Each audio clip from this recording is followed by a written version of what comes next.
$10 million marriage contract, and the journey from fake love to true love. Emma Nguyen stood in the middle of a golden rice field in a poor rural corner of Vietnam, sweat rolling down her forehead as she helped her parents cut the stalks. At 19, Emma was the oldest of 5 kids in a family where her parents, Tuan and Lin, worked themselves to the bone on their dry, worn-out land to put food on the table. But bad harvests year after year, plus a growing pile of debt from loan sharks, had pushed them to the edge. Emma knew if she didn't do something, they'd lose their little patch of land, the only thing they had left. One sticky afternoon, while selling vegetables at the market, Emma overheard a middle-aged woman named Hoa whispering about jobs overseas. "Dubai girl, just working as a maid, but the pay's 10 times what you get here. Your family's in debt. Go for a bit, and you could clear it all," Hoa said, her eyes shining like she was offering Emma a golden key. Emma hesitated, but when Hoa threw out a number, $2,000 a month, her heart skipped a beat. With that kind of money, she could pay off their $20,000 debt in a year, maybe even fix up their rickety old house. It wasn't an easy choice. Her parents fought hard against it, scared she'd run into trouble far from home. "You're our hope, Emma. What if something happens to you?" her mom cried, holding her tight. But Emma stood her ground. "I have to, Mom. If I don't, we'll lose everything." In the end, they gave in, borrowing a little more to cover Hoa's agency fee.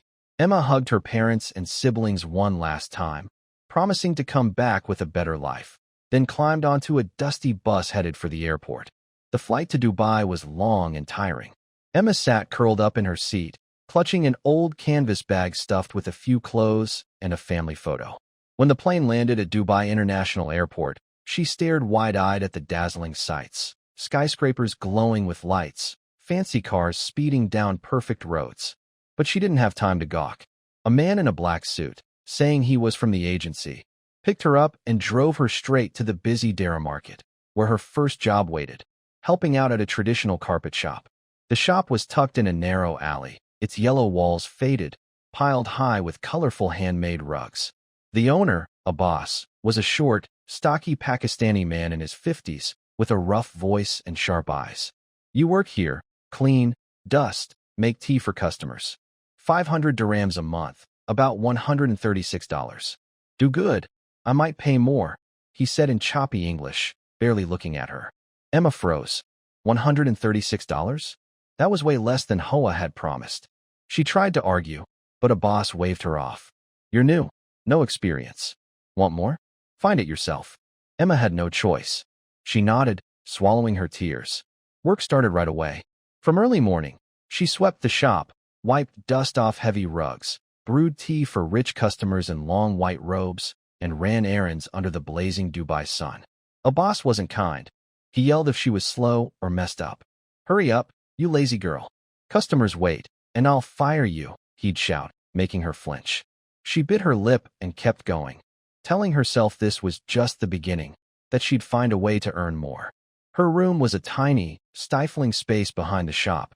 No air conditioning, just a folding cot and a creaky old fan.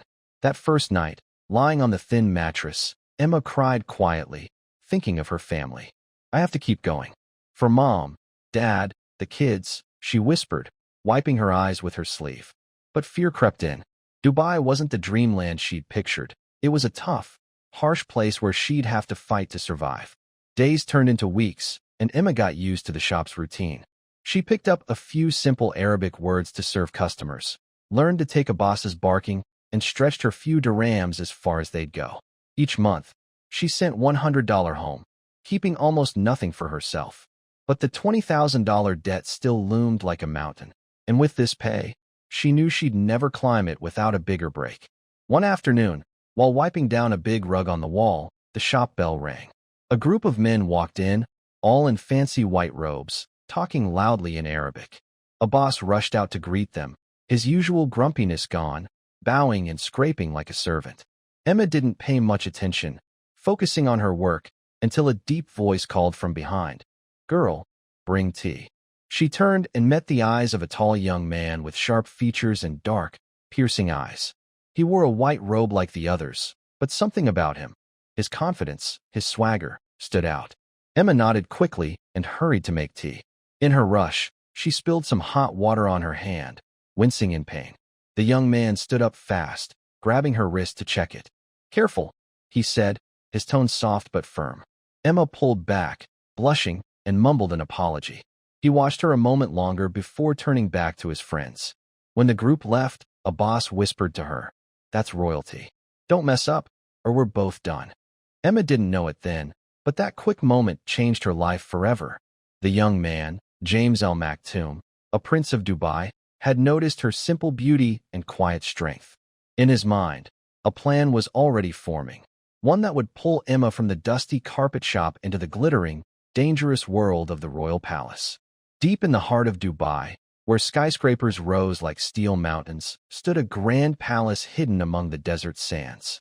Unlike the modern towers around it, this place had an old-world charm: golden domes, white marble walls, and lush green gardens watered by fancy systems.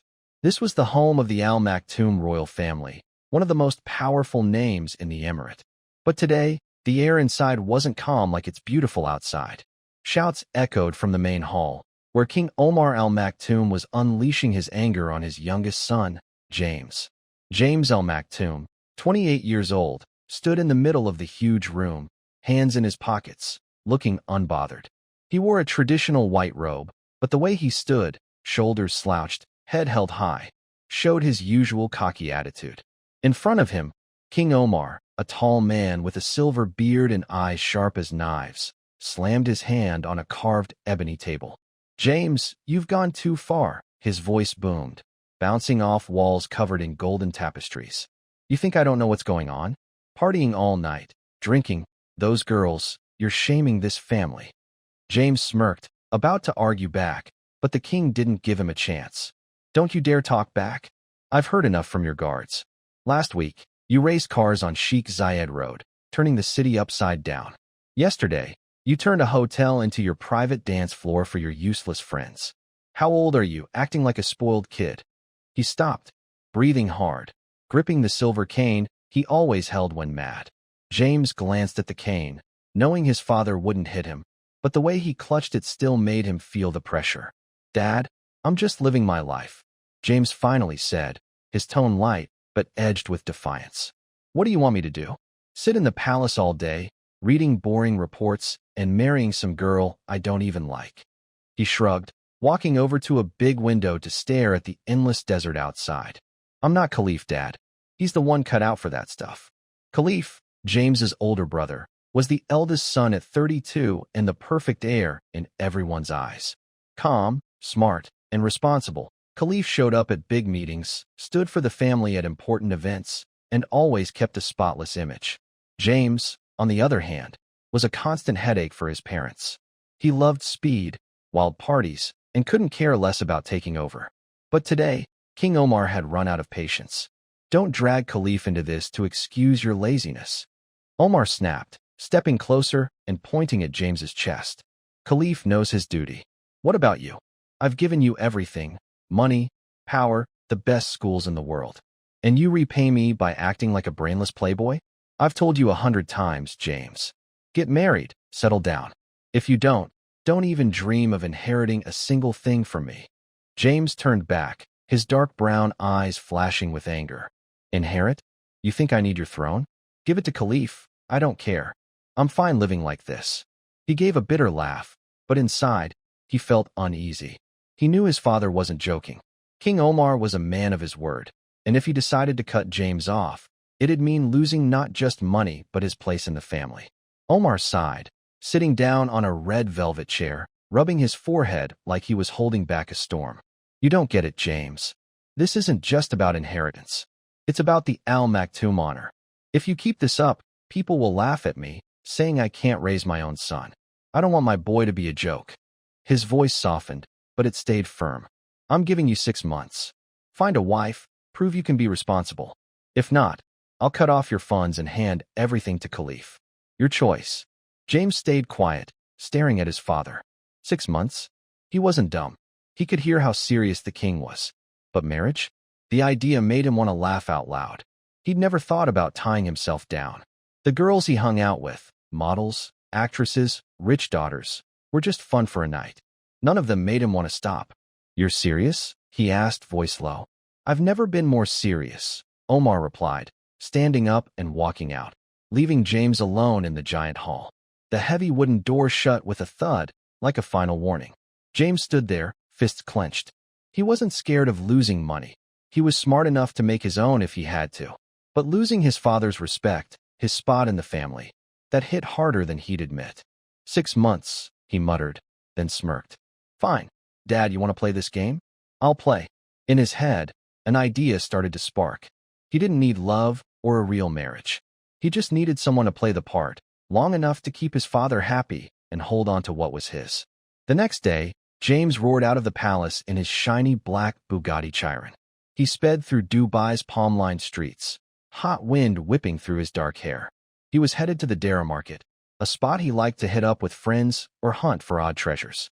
Today, he didn't have a plan, just needed to blow off steam after the fight with his dad. But fate had its own ideas. Stepping into a small carpet shop in an alley, James caught sight of a young girl cleaning.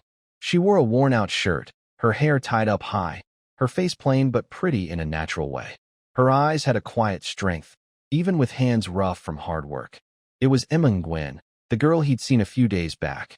This time, he didn't just glance and go. He stopped, watching her for a long moment, feeling drawn to something he couldn't name. "Bring tea," he called, his voice deep and commanding. Emma jumped, hurrying to obey. As she brought the tray, her hands shook, spilling a little hot water. James stood again, grabbing her hand to check it. "Be careful," he said, locking eyes with her. Emma blushed, pulling away with a quiet apology. James didn't say more, but as he left the shop, he turned to Hassan, his tall guard always by his side. "Find out about her. I want everything, family, background, all of it." Hassan nodded, no questions asked. James got in his car, a sly smile creeping up. He didn't know her name yet, but he had a gut feeling she was perfect for his plan. A poor girl, easy to sway with money and promises. "Dad wants a wife, huh?" he murmured, hitting the gas and speeding off. "I'll show him how good I can be." Mornings at the Dara Market were as busy as ever. The sounds of haggling and honking cars mixed with the smell of spices and wool rugs drying in the sun. Emma Nguyen woke up before dawn, sweeping the carpet shop for a boss before customers arrived. Her hands were rough from scrubbing and lifting, but she didn't complain. Every day brought her a tiny step closer to sending more money home. Even if the $100 she managed each month barely scratched the surface of her family's $20,000 debt. Today, she felt more tired than usual. Last night, she'd gotten a message from her mom on the old phone she'd left for the family to share. "Emma, the loan sharks came again.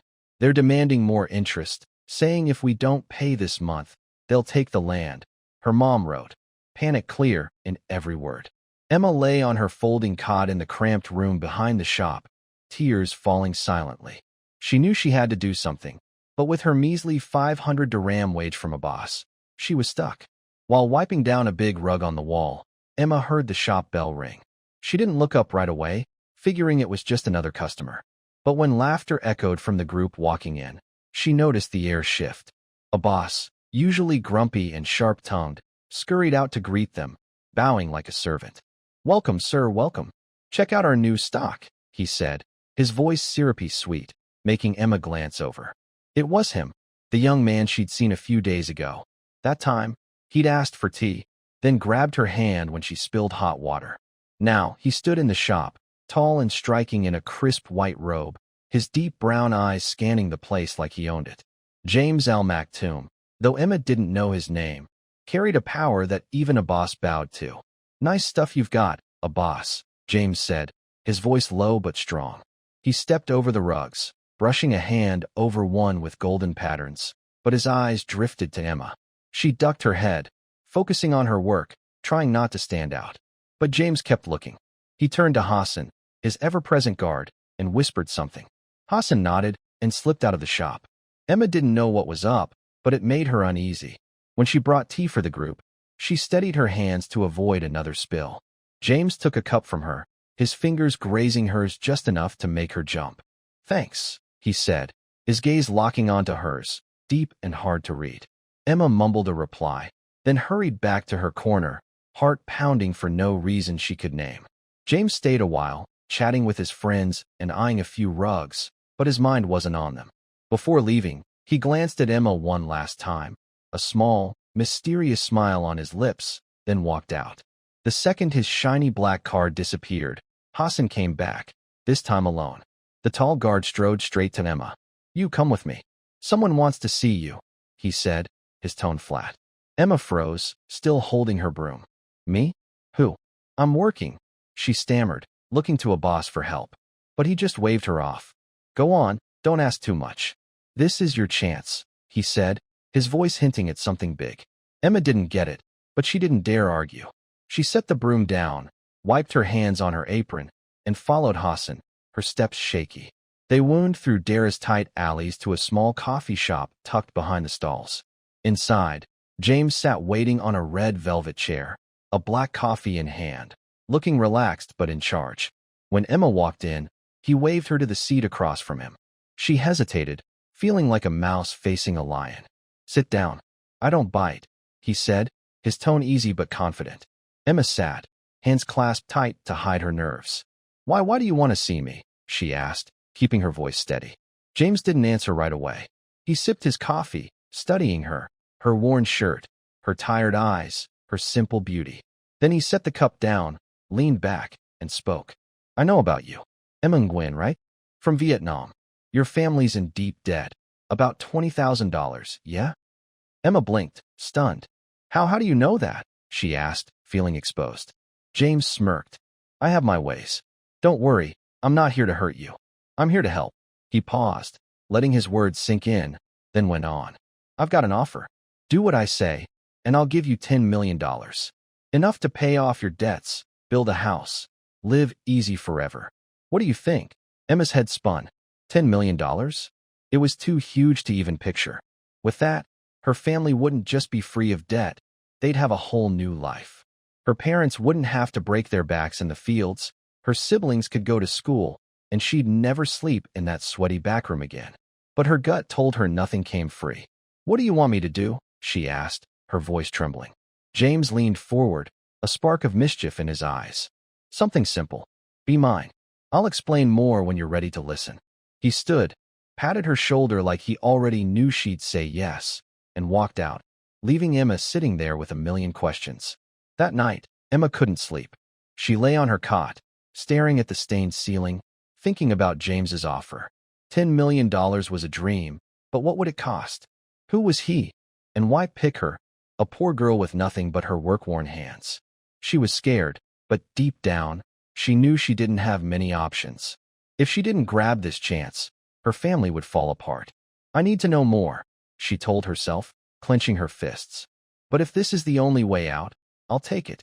The next day, Hassan came back to the shop, handing her a scrap of paper with a phone number and a note. "Call when you decide." Emma held it, heart racing. She didn't know that this meeting was just the first step pulling her into a dangerous game, one where she'd have to risk more than she ever imagined. Emma sat in the tiny room behind the carpet shop, clutching the scrap of paper Hassan had given her the day before. The phone number scribbled on it felt like a tempting lifeline, and a warning all at once. She'd spent the whole night thinking about James's offer, $10 million, a fortune that could change her life and her family's forever. But what would she have to do? He'd said, "Be mine," a vague promise that left her curious and scared.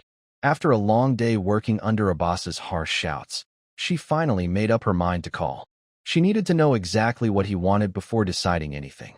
Her hands shook as she dialed the number on her cheap phone, the one she'd bought to stay in touch with her family. It rang 3 times before James's deep, warm voice came through. "I knew you'd call," he said, sounding so sure of himself it threw her off. Emma took a breath, trying to keep her voice steady. "You said you want me to do something. I need to know what." No beating around the bush. James chuckled over the line, a sound both charming and cocky. "Fair enough. I like straight talkers. Meet me tonight, 8 p.m., at the Burj Al Arab. I'll lay it all out. Don't worry, I won't make you decide right there." Before she could argue, he hung up. Emma stared at the phone, stunned, feeling like she'd just been swept into something she couldn't stop. That evening, she asked the boss for an early night off, a rare thing for her to dare. He scowled, But when she said she had a headache, he grumbled and let it slide. Emma put on her best clothes, an old shirt and faded jeans, the nicest she owned, and took a taxi to the Burj Al Arab, the fanciest hotel in Dubai she'd only ever heard of, never dreamed of seeing. Stepping into the lobby, she gaped at the gold columns, crystal chandeliers, and rich people in expensive outfits. A staff member led her to a private elevator, up to the top floor where James waited. James sat on a white leather sofa in a huge suite, the floor-to-ceiling windows showing off Dubai's sparkling night skyline. He wore a sharp black suit, a switch from the white robe she'd seen before. When Emma walked in, he stood and waved her to the chair across from him. Right on time. Good, he said, sliding a glass of orange juice her way. Emma didn't touch it, just looked at him. Tell me, what do I have to do for $10 million?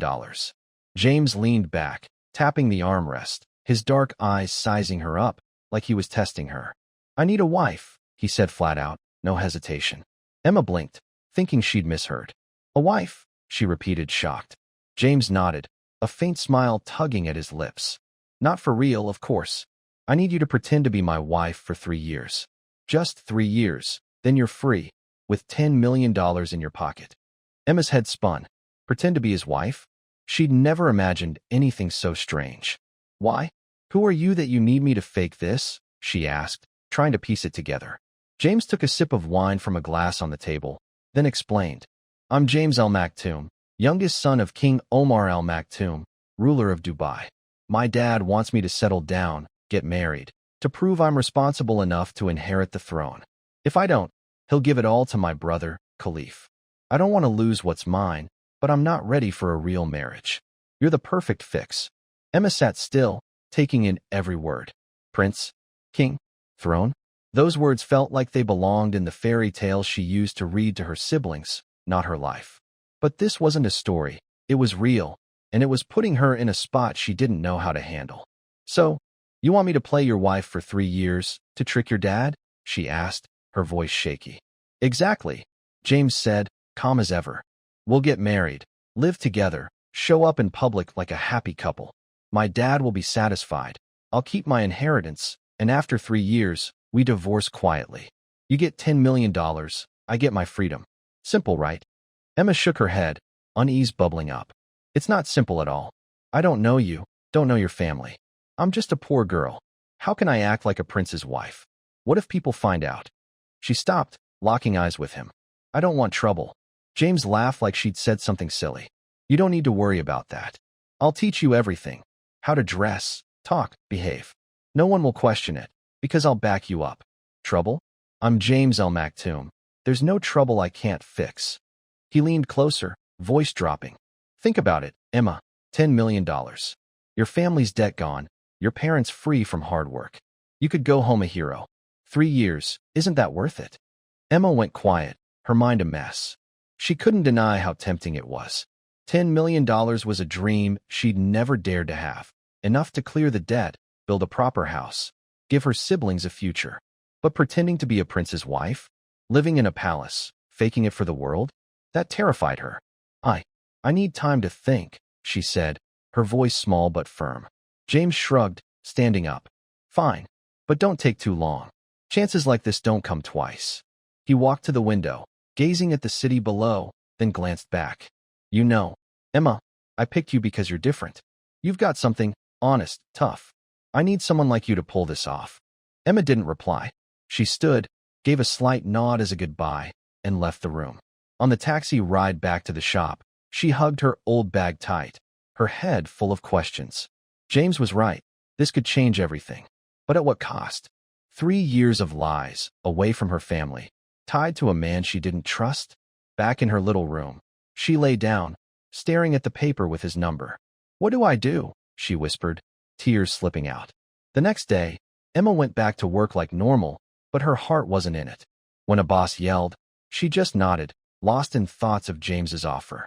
She wanted to say no. Her gut screamed this was dangerous.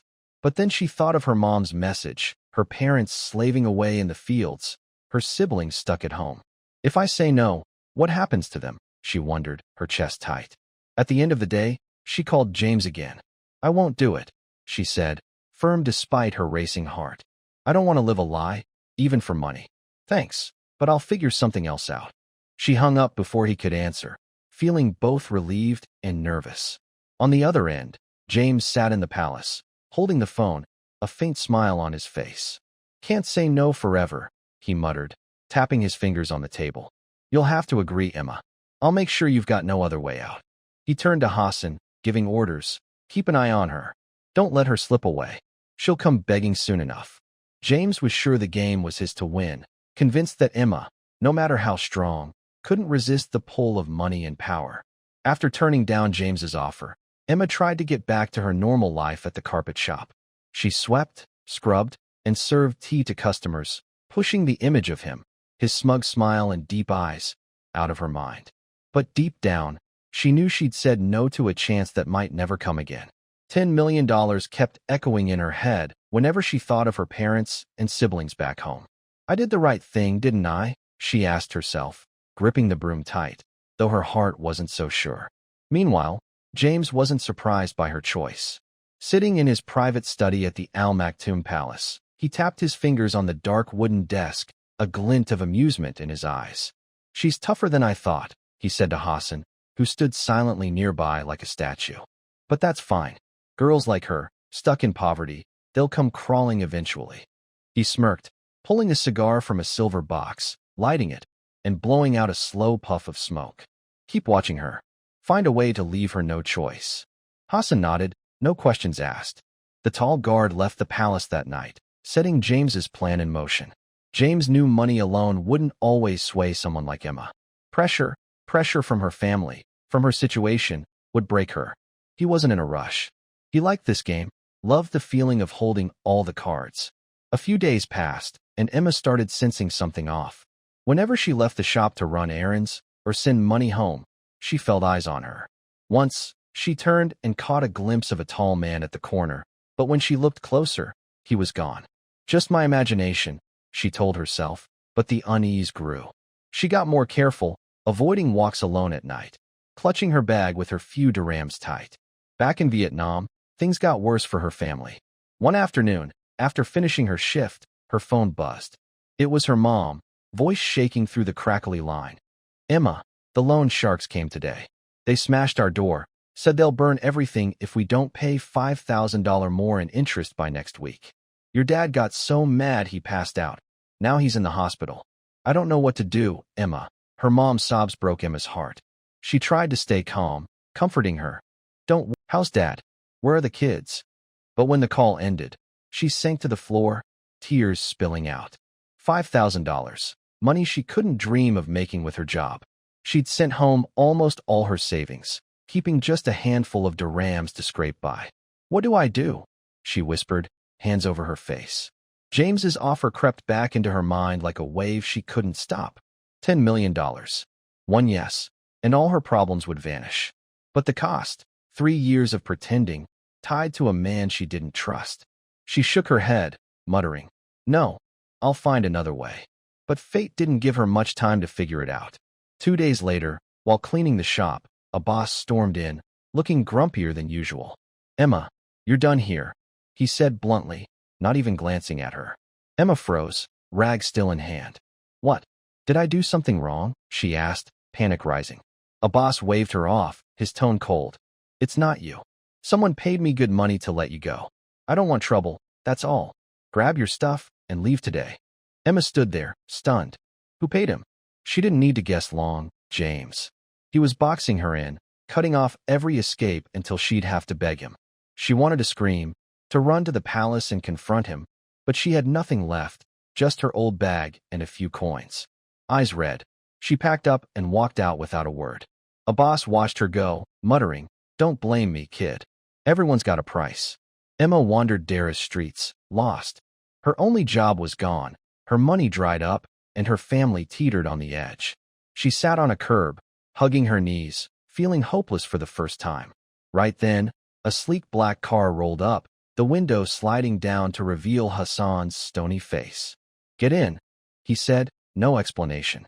Emma looked up, wanting to say no, but her legs wouldn't move. She knew she'd lost. The car took her to a fancy villa in Jumeirah, where James waited.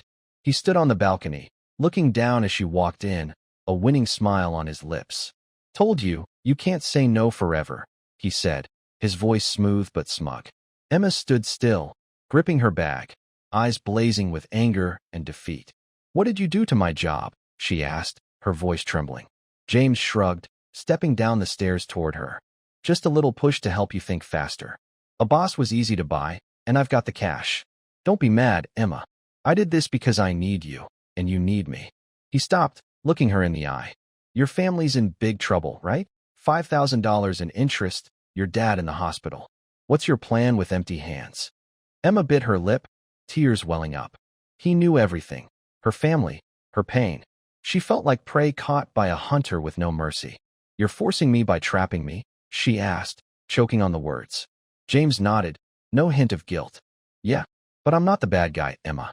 I'm giving you a way out, $10 million, and it all ends happy. 3 years, that's it." Emma went quiet, her mind a storm. She hated him, his arrogance, his control. But he was right. She had no options left. Her family needed her, and she couldn't let them lose everything just for her pride. Finally, she looked up, voice small but steady. "Fine, I'll do it. But I want it in writing. 3 years, $10 million, and you don't hurt me." James laughed, pleased with his win. "Smart move. I like that. My lawyer will have the papers ready by morning. Welcome to my game, Emma." He waved Hassan over, telling him to take her to a room in the villa to rest. As Emma walked away, back straight but heart heavy, James watched, murmuring, "You won't regret this. Or maybe you will. Too late now." That night, lying on a soft bed in the fancy room, Emma couldn't sleep. She'd just sold 3 years of her life to a man she didn't trust. Even knowing it was the only way to save her family, she felt like she'd lost something precious. "I have to be strong," she told herself, clenching her fists. 3 years, then I'm free. The next morning, sunlight streamed through the big glass windows of the Jumeirah villa, waking Emma on a bed far softer than anything she'd ever known. She opened her eyes to silky sheets and a cool, quiet room, nothing like the sweaty little space behind the carpet shop. But the comfort didn't lift her spirits. She'd just agreed to give 3 years of her life to James Al Maktoum, and even though the contract wasn't signed yet, she knew there was no turning back. The door swung open, and Hassan walked in without knocking, carrying a tray with bread, cheese, and orange juice. "Eat," he said, his voice as cold as always. "The prince wants to see you in an hour." Emma nodded, saying nothing. She wasn't hungry, but she forced down a few bites to keep her strength up. She needed to stay sharp for whatever came next. At 9 a.m., James appeared in the villa's living room, dressed casually in a white shirt and black pants, though he still carried that air of power. With him was a middle-aged man in a gray suit, holding a briefcase, James's lawyer, Ahmed. "Sit down, Emma," James said, his tone calm but firm. "We're making this official today." Ahmed set the contract on the table, a thick stack of papers with tiny print. "This is the deal between you and Prince James," he said, sliding it toward Emma. "You'll act as his legal wife for 3 years, starting the day you sign. You'll live in the Al Maktoum Palace, attend public events, and behave like royalty. After 3 years, the marriage ends with a divorce, and you'll get $10 million wired to an account you choose. Any questions?" Emma picked up the papers, her hands trembling a little. She wasn't great with legal English, but she skimmed the lines anyway. "What if I want to add something?" she asked, looking up at James. He raised an eyebrow, curious. "Like what?" Emma took a deep breath and said, "I want you to send $5,000 to my family today. My dad's sick, my mom needs money to pay off debts fast. If you want me to do this, prove you'll keep your word." James laughed, like he was impressed by her guts. "You're a tough bargainer. Fine, $5,000 goes out as soon as you sign. Anything else?" Emma shook her head, though her mind buzzed with worries. She held the pen, hesitating over the last page.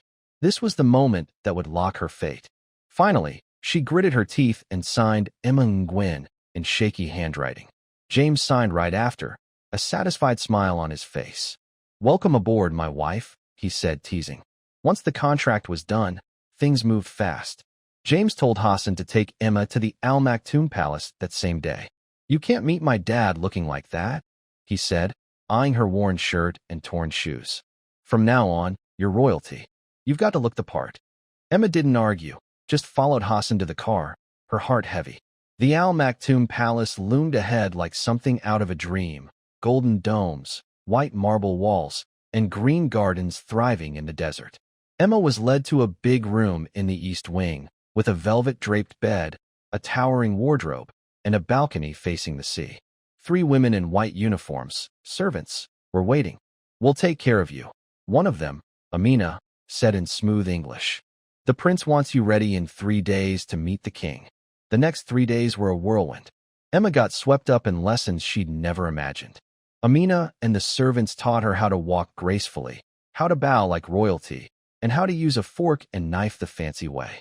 They measured her, stitching dozens of stunning gowns, silk and satin and pearl white, ruby red, and more. "You have to look beautiful, perfect," Amina said, fixing Emma's posture for the 100th time. The king's strict. They also taught her a few basic Arabic phrases: hello, thank you, pleased to meet you, to impress James's family. She practiced for hours, her tongue tripping over the strange sounds. Sometimes she wanted to quit, to yell that she didn't belong here. But every time she felt like giving up, she thought of her parents, of the $5,000 James had sent home as promised. "I can do this," she told herself, pushing through. James dropped by now and then to check on her. Once, he leaned against the door, watching her wobble in high heels she'd never worn before. She stumbled, nearly fell, and he laughed. "You look like a baby deer," he teased, but his eyes softened a bit. Emma blushed, snapping back. "You try walking in these and see if you don't fall." James laughed harder, stepping over to catch her when she almost tripped again. "Take it slow, you'll get it," he said, his hand lingering on her shoulder before letting go. Though she hated to admit it, Emma started seeing James wasn't all cold like she'd thought. He was arrogant, sure, but there were moments, like when he told her about his dad, King Omar, with a mix of respect and frustration, that showed a real side of him. "He's the toughest man I know," James said one night over tea on the balcony. "But he doesn't get me. I don't want to live like him or my brother, Khalif." Emma listened, staying quiet, but she got curious about the man she'd soon call husband. By the 3rd day, Emma was transformed. She stood in front of the mirror, barely recognizing herself in a flowing teal gown, her hair pinned up, eyes lined with subtle makeup. Amina clapped, pleased. "You look like a princess now." But Emma didn't feel like one. She felt like a puppet, dressed up and pulled by strings for James's plan. That evening, James came to see her, wearing a traditional white robe that made him look both powerful and striking. "Tomorrow, you meet my dad," he said, more serious than usual. "He's not easy to fool, so you've got to be good. If he suspects anything, we're both sunk." Emma nodded, her heart racing. "I'll try," she said, though worry churned inside her. After James left, Emma stood alone on her balcony, staring at the twinkling sea. She'd stepped into his world, a place of luxury but full of risks. 3 years, she told herself.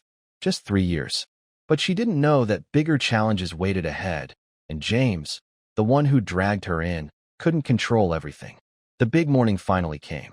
Emma woke up before the sun, her hands sweaty even though her room in the Al Maktoum Palace was cool and air-conditioned.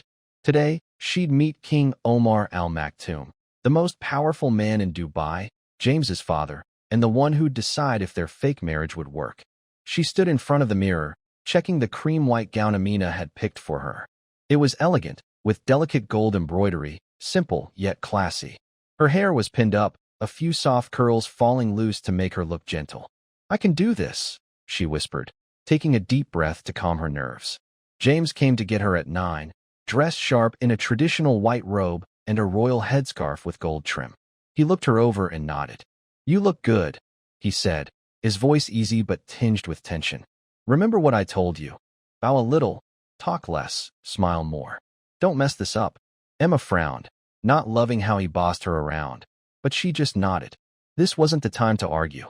They walked into the palace's main hall, a massive space with a high ceiling, white marble walls carved with fancy patterns, and Persian rugs stretching across the floor. King Omar sat in the center on a red velvet chair, tall and imposing even in his 60s, his silver beard and piercing eyes making Emma's stomach twist. Next to him was Khalif, James's older brother, a calm man with a serious face, flipping through some papers. James stepped forward, bowing to his father like he'd been taught. "Dad, I'd like you to meet Emma, my fiancée," he said, smooth as if he'd rehearsed it 100 times. Emma followed, her heart pounding, giving a small bow like Amina had shown her. "Greetings, Your Majesty," she said in the basic Arabic she'd learned, her voice shaky but clear. King Omar raised an eyebrow, his gaze shifting from James to Emma, studying her closely. "Who are you?" he asked, his deep voice full of authority, switching to English so she'd understand. Emma took a breath, trying to stay steady. "Your Majesty, I'm Emma Nguyen from Vietnam.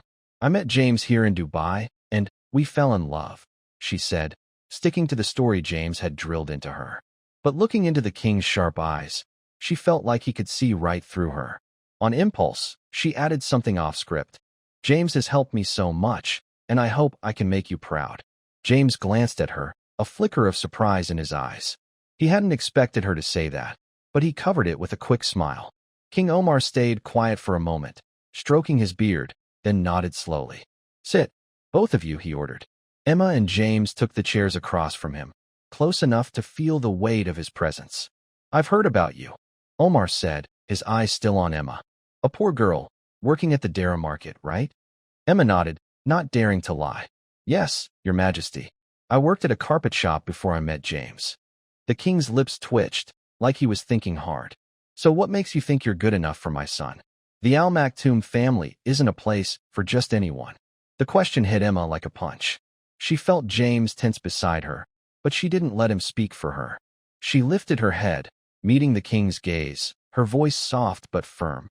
"Your Majesty, I don't have royal blood or money or power, but I know how to care and value what I have. James chose me, and I'll do my best not to let him or you down." Her words came naturally, honest in a way even she didn't expect. King Omar stayed silent, his eyes softening just a bit. James looked at her, barely hiding his shock. He'd told her to keep quiet, answer short, but she'd said more, and said it better than he'd thought she could. Khalif, who'd been silent so far, set his papers down, eyeing Emma with interest. "You speak well," he said, his voice low but not cold like the king's. "But living as royalty isn't just talk. Are you ready?" Emma nodded, though she wasn't sure inside.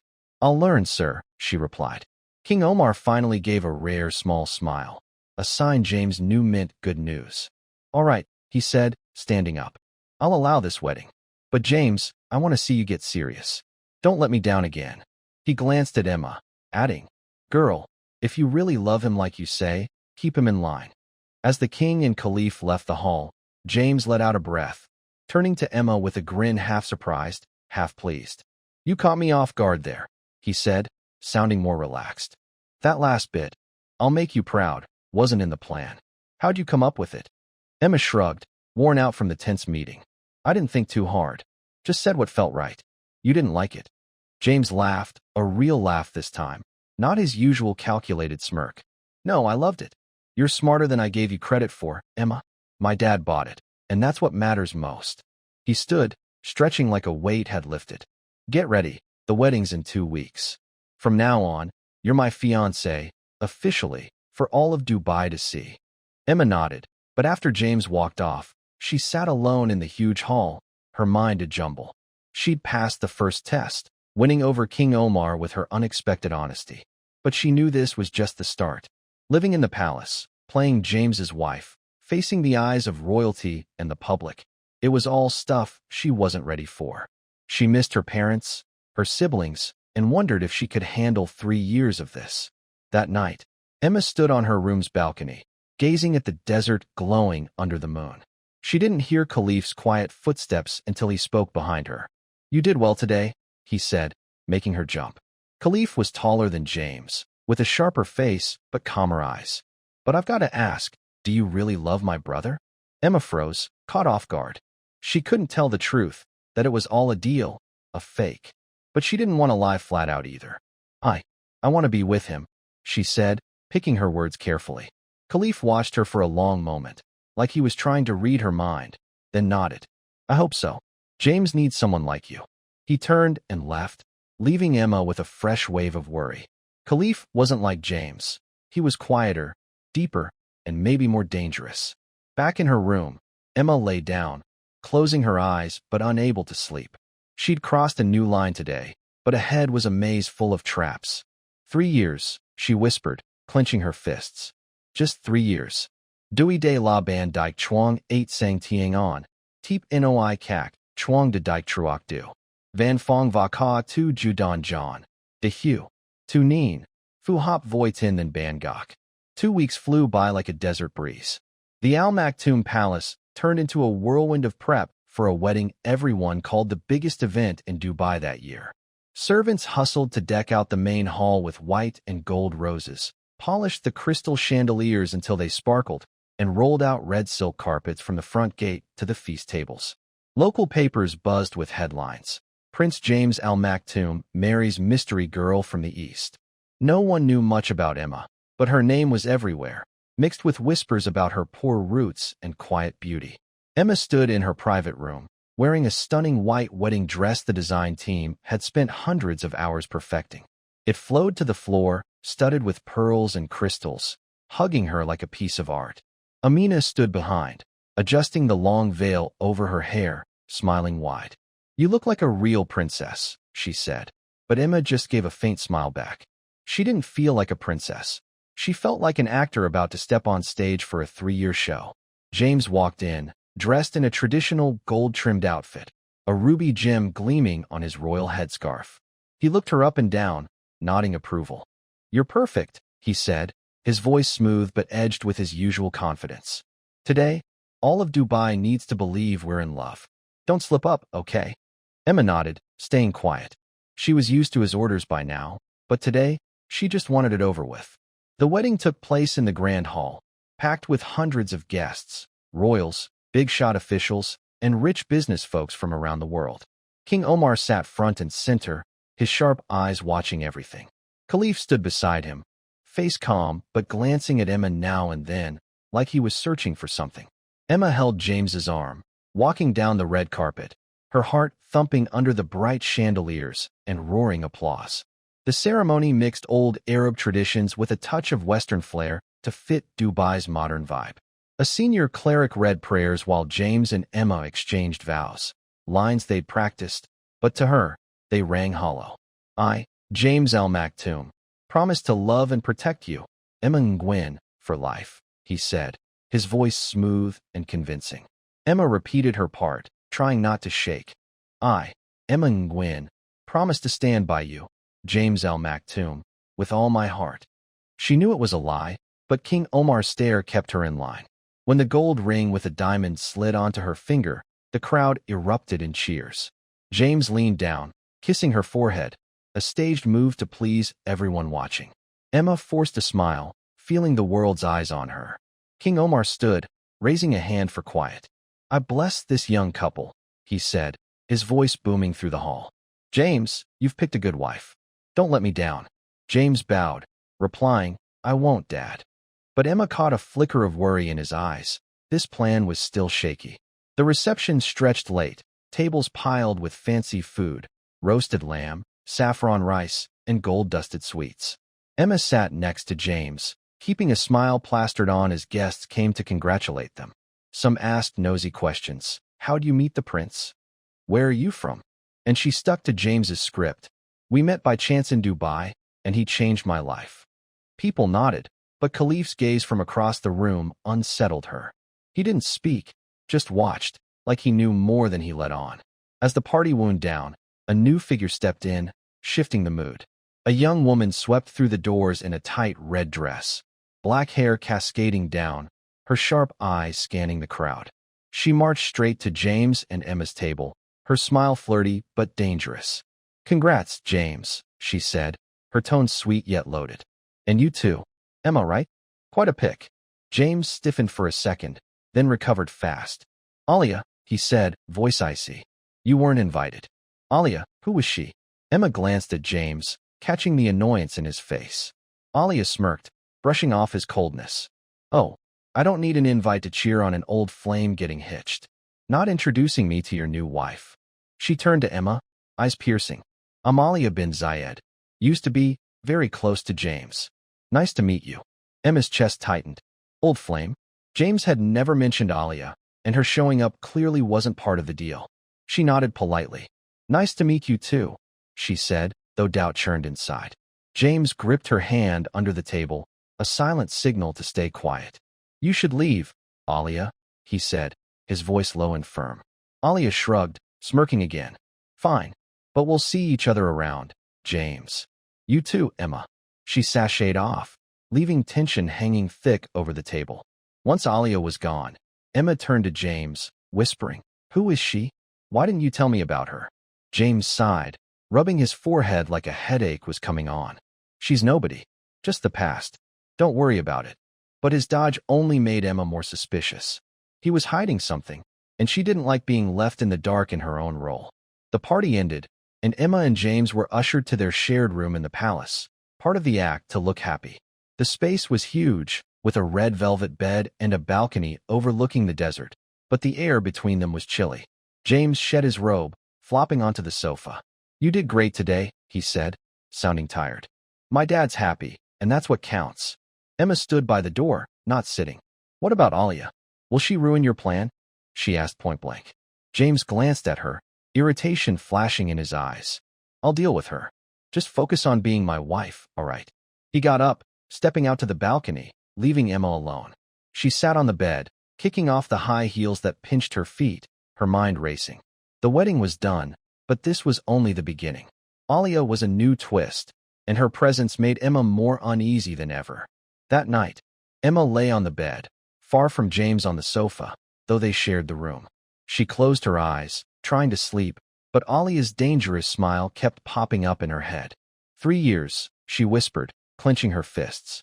I've got to get through this. But she didn't know bigger tests were waiting, and James, confident as he was, couldn't control it all. The first day living with James in the Al Maktoum Palace was a challenge Emma had never prepared for. After the wedding, they were expected to appear as a happy couple in front of the royal family and the public. But once the bedroom door closed, the atmosphere between them was as cold as the desert at night. Their shared room was huge, with a king-sized bed covered in red velvet, an ebony desk, and a balcony overlooking the sea. However, it couldn't hide the distance between them. James slept on the sofa the very first night, leaving the bed for Emma. I don't like sharing space, he said shortly when she asked, his tone cold as if he wanted to keep his distance. Emma didn't argue. She also didn't want to be closer to him than necessary. But lying in the vast bed, she felt lost.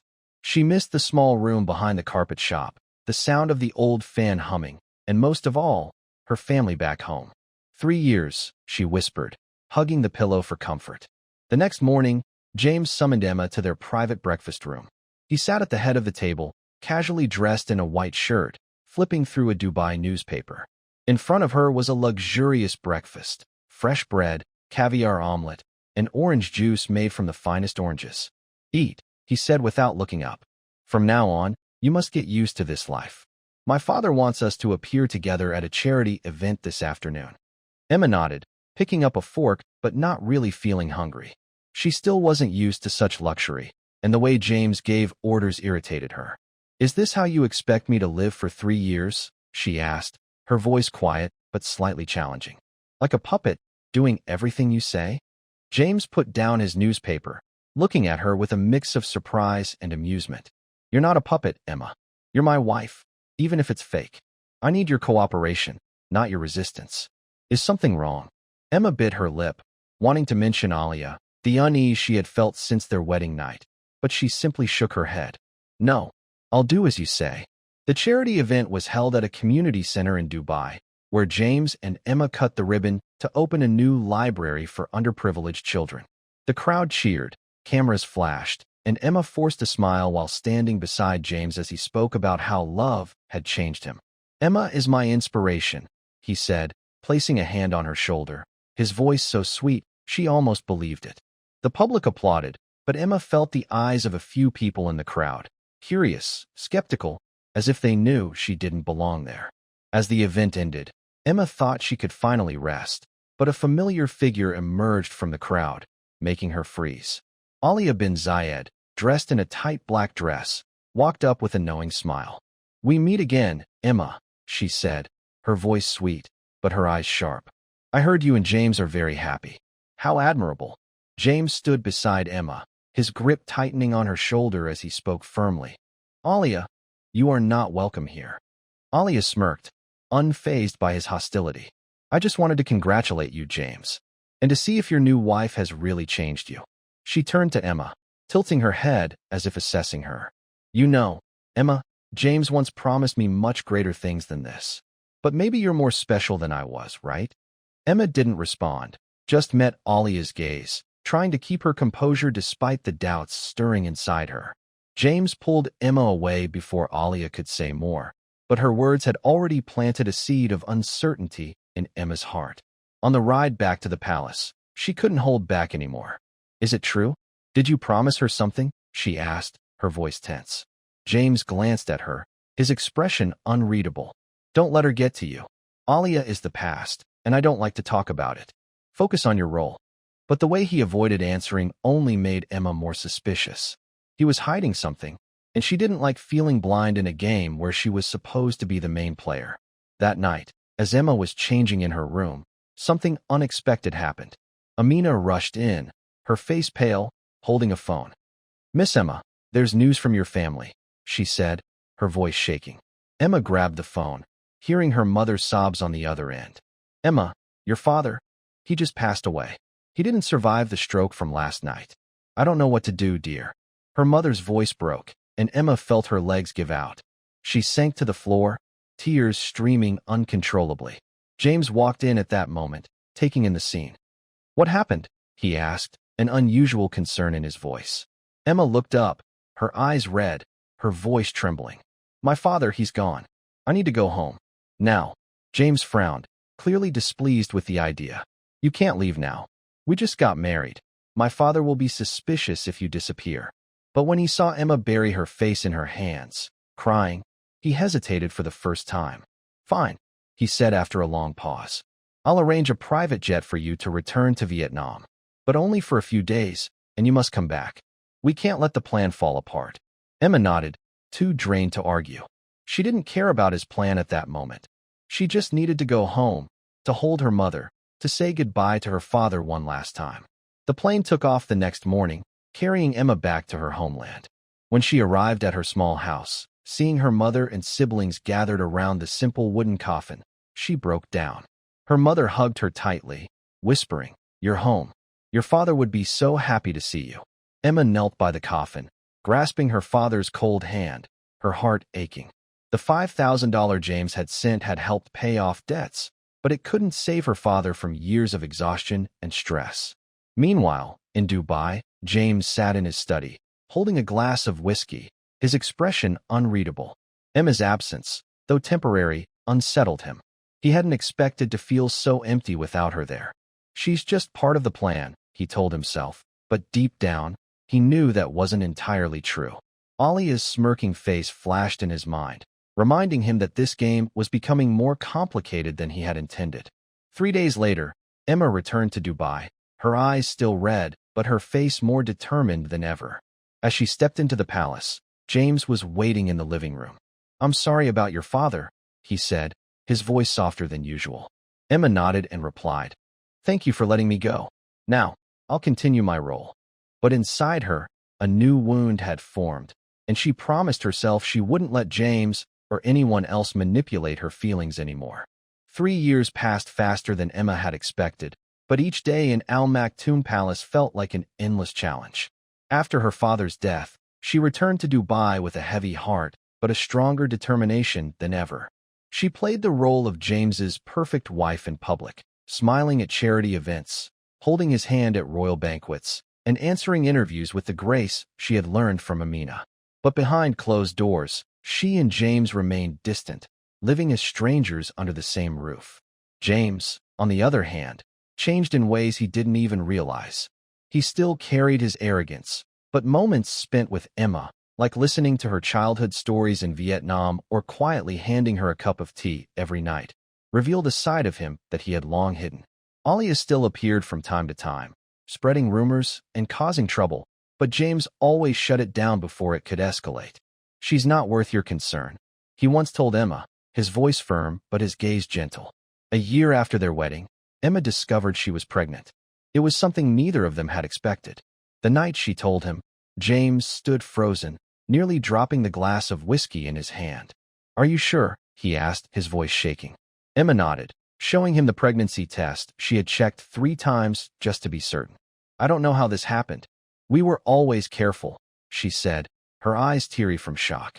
James was silent for a long moment before exhaling. "This wasn't planned, but I'll take care of it. Don't be afraid." The baby was the result of a rare night when they crossed the boundary of their fake marriage. One night after James had been drinking and confided in her about the pressure from his father, and Emma had comforted him with a sincerity she could no longer suppress. But that brief happiness quickly shattered. Alia, somehow finding out about the pregnancy, arrived at the palace with a cruel smile. "A baby? What a perfect way to solidify your position, Emma," she sneered. "James, are you sure it's yours?" Her words were the final straw. James threw her out of the palace, but the seed of doubt had been planted.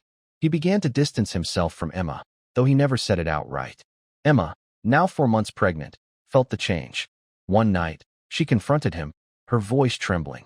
"Do you believe her more than me? If you don't want this baby, just say it." James looked at her, his expression filled with pain. "It's not that, Emma.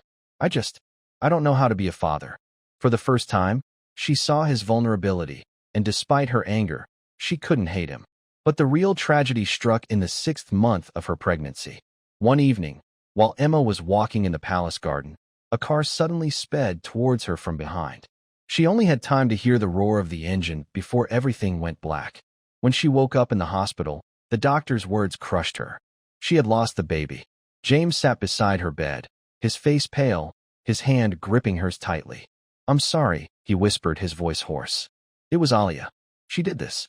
I will make her pay." Emma didn't cry. She had no tears left. She just looked at James and asked, "Why does she hate me so much?" James lowered his head, finally revealing the truth. "Alia was once the woman I loved before my father forced me to cut ties. She never accepted my marriage to you, even if it was fake. I never thought she would go this far." He squeezed her hand tighter, his voice shaking. "I was wrong to pull you into this, Emma. I don't deserve you." After the accident, Alia was arrested thanks to security footage from the palace. King Omar, unaware of the full truth behind the contract marriage, was furious and ordered her permanent exile from Dubai. James stayed by Emma's side throughout her recovery, caring for her with a devotion he had never shown before. Slowly, amidst their shared grief, they began to open up to each other. Emma realized she no longer saw James as just a part of a contract. She had fallen in love with him, no matter how much she tried to deny it. And James, in the nights spent by her side, knew he couldn't live without her. 3 years had passed, and the contract finally reached its end. That day, Emma stood in the palace's grand hall, holding the document they had signed 3 years ago. James entered, no longer wearing his royal robes, just a simple white shirt. "You're free," he said in a low voice. "The $10 million have been transferred to your account. You can return to Vietnam and live the life you want." Emma looked at him, her heart in turmoil. She had completed her role. She had saved her family, paid off the debts, and built a new home for her mother and siblings. But leaving meant walking away from James, the man she had grown to love through all their hardships. "I'm not leaving," she said firmly. James froze, his eyes widening slightly. "What did you say?" Emma stepped closer, looking straight into his eyes. "I don't want to leave you. For 3 years, I hated you. I feared you. But I also fell in love with you. I don't know when it happened, but I can't pretend anymore." Her voice wavered, tears spilling down her cheeks. "If you don't want me to stay, just say so. I'll go." James was silent for a moment before suddenly pulling her into his arms, holding her tightly as if afraid she would disappear. "You're such a fool," he murmured, his voice thick with emotion. "I've loved you for a long time, but I was too afraid to admit it. I thought you were only here for the money, for the contract. If you want to stay, I will never let you go." He leaned down and kissed her, not the staged kiss from their wedding, but a real kiss, filled with everything he had never said. They had another wedding, this time in Emma's small village in Vietnam. King Omar did not attend, but Khalif came in his place, smiling as he watched his younger brother finally find happiness. Emma's mother and siblings cried as they hugged her, thanking James for bringing her home. A year later, Emma gave birth to twin daughters, naming them Summer and Winter, symbols of the seasons that had shaped their journey. James renounced his right to the throne, passing it to Khalif, and settled in Vietnam with Emma. They built a house by the rice fields where Emma had grown up, living a simple but happy life. Alia never returned, and the darkness of the past slowly faded away. One afternoon, as James played with Summer and Winter in the golden fields, Emma watched them, smiling softly. 3 years, she whispered, but worth a lifetime.